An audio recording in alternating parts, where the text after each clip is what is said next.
منصور صاحب، سب سے پہلے میرا سوال یہ ہے کہ آپ کیا سمجھتے ہیں کہ خطے میں جتنے بھی اہداف تھے، ہم اگر دیکھیں آرامکو کو اگر نشانہ بنایا تو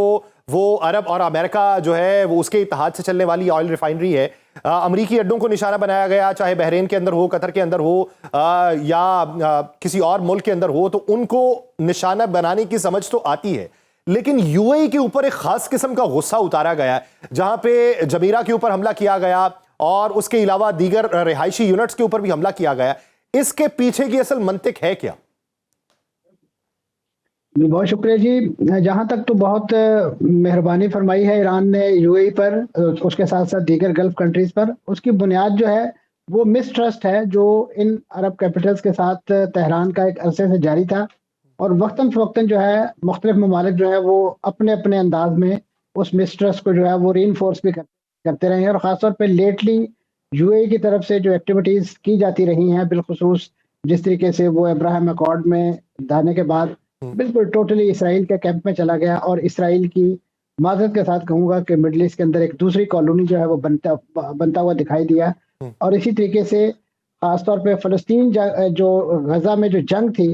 اس میں اس نوعیت کا بڑا شرمناک کردار رہا ہے۔ ایسی رپورٹس آتی رہی ہیں مختلف ہیومن رائٹس آرگنائزیشن کی طرف سے کہ خود یو اے ای اپنے مختلف جو ریلیف آرگنائزیشنز ہیں اور ان کی جو ایمبولینس سروسز ہیں ان میں کچھ انٹیلیجنس کے آلات اور اس نوعیت کی سیکورٹی آپریٹرز جو ہے وہ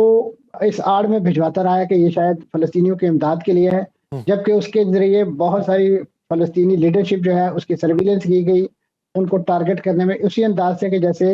ایک اے آئی ٹیکنالوجی جو ہے اس کے لیے ایک ڈیٹا بیس بنایا جا رہا تھا، وہ تمام کا تمام اس تعاون کے نتیجے میں جو وہ بنا، اور آپ نے دیکھا کہ پھر فلسطینیوں کی جو بڑی ٹاپ لیڈرشپ تھی وہ چن چن کر جو ہے اسرائیل نے اس کو نشانہ بنایا، حالانکہ وہ ایسے نام تھے کہ بہت سارے لوگوں نے جانتے بھی نہیں تھے، خاص طور پہ ان کے وہ ترجمان کے جن کا چہرہ آج تک میڈیا پہ کسی نے دیکھا نہیں ہے اور ان کو دکھایا بھی نہیں گیا۔ تو یہ وہ بنیادی طور پہ پیچھے ایک فیکٹر تھا، اور خاص طور پہ ابھی ریسنٹلی بھی جو اطلاعات آتی رہی ہیں بالخصوص جس طریقے سے اس خطے سے بڑھ کر اسرائیلی انفلوئنس کو انفورس کرنے کے لیے، چاہے وہ سوڈان کے اندر ہو، چاہے وہ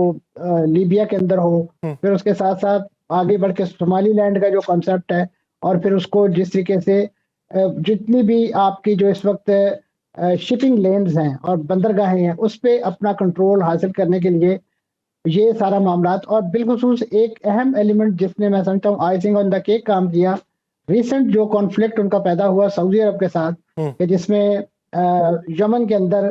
جو سعودی بیک وہاں گورنمنٹ تھی اس کو ایک لحاظ سے ان انسٹال کر کے ڈس انسٹال کر کے جو ہے یو اے ای نے اپنا ایک متبادل حکومت بنانے کی کوشش کی، تو وہاں پہ تو یہ دونوں ملک آپس میں ملیٹریلی بڑھ پڑے تھے اور باقاعدہ حملے ایک دوسرے پر ہوئے، اور طیارے تک استعمال کیے گئے، سعودی عرب کی طرف سے بمباری کی گئی یمن کے ان مقامات پہ جہاں پہ اماراتی حمایت یافتہ لوگ جو تھے وہ گورنمنٹ بنانے کی کوشش کر رہے تھے۔ تو یہ وہ پورا ایک سینیریو ہے کہ جس سے اندازہ ہو رہا تھا، اور پھر لیٹلی اس نوعیت کی رپورٹس بھی آتی رہی ہیں کہ خطے کے کچھ دیگر ممالک بھی، خاص طور پہ بحرین میں جس انداز سے ایک 5واں بحری بیڑا آ کے جو ہے قرصے سے وہاں کھڑا ہے، اسی طریقے سے دیگر جو ممالک ہیں، قطر کے بعد سے ناراضی ان کی ماضی میں بھی تھی، لیکن وہاں پہ ایک آرکسٹریٹڈ قسم کا اٹیک کر کے اپنا غصہ اس وقت نکال لیا گیا تھا۔ لیکن میں سمجھتا ہوں اس وقت اس پورے کرائسس میں اگر جو نیا ایڈیشن ہوا ہے یا کوئی نیا ٹارگٹ ایران نے بنایا ہے تو وہ سلطنت آف عمان ہے، حالانکہ ماضی میں وہ ان کے مذاکرات کے حوالے سے بڑے فیسیلیٹیٹر رہے ہیں، لیکن اس وقت کیونکہ ایران نے جنگ سے پہلے جو بڑا دو ٹوک اپنا موقف واضح کیا تھا، اس میں یہ بتا دیا تھا کہ خطے کے اندر کوئی بھی امریکی اسرائیلی ملٹری، اکنامک، ڈپلومیٹک، اس کے ساتھ ساتھ جو بھی ان کا یعنی ایون جو کلچرل جو ایسٹس ہیں وہ بھی ہماری اس ٹارگٹ لسٹ میں ایک شامل چیز ہیں۔ منصور صاحب، ایک چیز بتائیے، ماضی کی نسبت اس بار اگر دیکھا جائے تو انفارمیشن ایران کی بڑی مضبوط دکھائی دیتی ہے، جہاں پہ ابتدائی طور پہ یہ سوال اٹھتا ہے کہ آیت اللہ علی خامنائی کی مخبری کس نے کی، کوئی بڑا غدار موجود ہے، لیکن دوسری طرف اگر ہم دیکھیں تو جوابی ریٹیلیشن جو کی گئی ہے ایران کی طرف سے، اور جن اہداف کو نشانہ بنایا گیا بالخصوص یو اے ای کے اندر جہاں پہ رہائشی یونٹس کو بھی نشانہ بنایا گیا اور مختلف کمرشلز کو بھی، وہاں پہ بھی سی آئی اے موساد کے ٹارگٹس موجود ضرور تھے، تو یہ انفارمیشن جو بنیادی طور پہ تھی یہ ایران کو کون فراہم کرتا رہا ہے؟ دیکھیں جی، یہ سارے کچھ سیکرٹ تو کام نہیں کر رہے ہیں، بالکل اوپن انداز میں وہاں پہ لوگ کام کر رہے ہیں، اور ڈکلیئرڈ ہیں، ان کے جو اسرائیلی برانڈز ہیں ان کے اشتہار بل بورڈ آپ کو سڑکوں پہ دکھائی دیتے ہیں. اسی طریقے سے ان کے ساتھ جو تال میل کرنے والے دیگر مقامی کاروباری ادارے ہیں یا شخصیات ہیں وہ سب نون ہیں کہ کون کس کے ویزے پر، کون کس کی کفالت میں یہاں پہ یہ بزنس کر رہا ہے. تو یہ ایک اوپن سیکرٹ ہے. تو اس وقت تو یعنی اس نوعیت کا کوئی سیکرٹ معاملہ نہیں تھا کہ یہ کوئی بڑی خفیہ معلومات تھی جو کسی نہ کسی انداز میں ایران تک پہنچ گئی ہیں اور ایران نے پھر انہیں اس وقت جو ہے وہ اپنے کام میں لایا ہے. تو یہ اوپن سیکرٹ تھا. اور یہ سارے، اور یہ چھوٹی چھوٹی تو یہ ریاستیں ہیں، ان کا کوئی حدود اربا ایران جتنا بڑا نہیں ہے کہ یہاں پہ کسی دوسرے بندے کا نامن کلیچر جو ہے وہ معلوم کرنا یا اس کے بارے میں جاننا کوئی بہت مشکل امر ہو. اور خاص طور پہ آج کے آئی ٹی کے دور میں، انفارمیشن ٹیکنالوجی کے دور میں اس نوعیت کی چیزیں جو ہیں کسی کا یعنی جسے کہنا چاہیے ہوم ڈسٹرکٹ معلوم کرنا یا اس کا کنٹری معلوم کرنا یا اس کا تعلق معلوم کرنا کوئی ایسا مشکل کام نہیں ہے. اچھا منصور صاحب، ایک چیز یہ بتائیے کہ ان ممالک کے اوپر حملے ہوئے، جی سی سی نے اعلان کیا کہ ہم جوابی حملے کریں گے یا اس کا جواب دیا جائے گا. جواب دینے کی استعداد یا حیثیت اس وقت ان ممالک میں کس حد تک ہے؟ ان کے لیے تو فی الحال ان حملوں کو ہضم کرنا ہی مشکل ہو رہا ہے. تو جو جواب دینا ہے وہ تو اس سے بڑھ کے بات ہے، کیونکہ ابھی جس حملے کے یعنی ایک ایرانی کارروائی کے نتیجے میں ان کا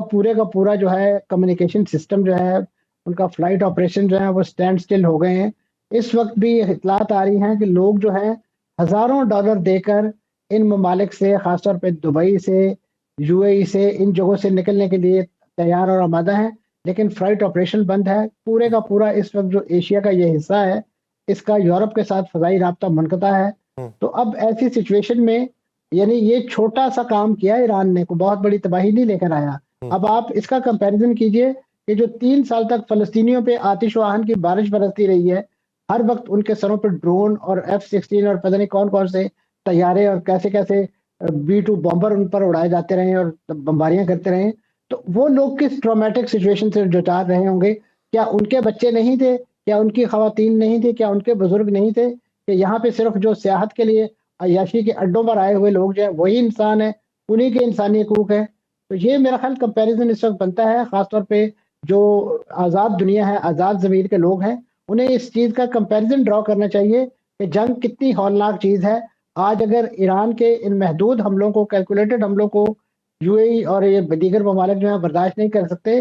تو فلسطینیوں پر جو قیامت ڈھائی جاتی رہی ہے ان کو کیا لوہے کا انسان سمجھا جاتا رہا ہے؟ منصور صاحب، ایک یہ اور میں اس اور ساتھ وقت ساتھ تھیوری پائی ان جاتی ہے، ایک اور ممالک کو میں اپنا اگر سوال کر لوں سر اسی میں شامل کر لیجئے گا. ایک اور تھیوری یہ پائی جاتی ہے کہ کسی نہ کسی حد تک امریکہ کامیاب رہا ہے. امریکہ تقریباً پچھلی کئی دہائیوں سے ان عرب ممالک کو یہ باور کرواتا رہا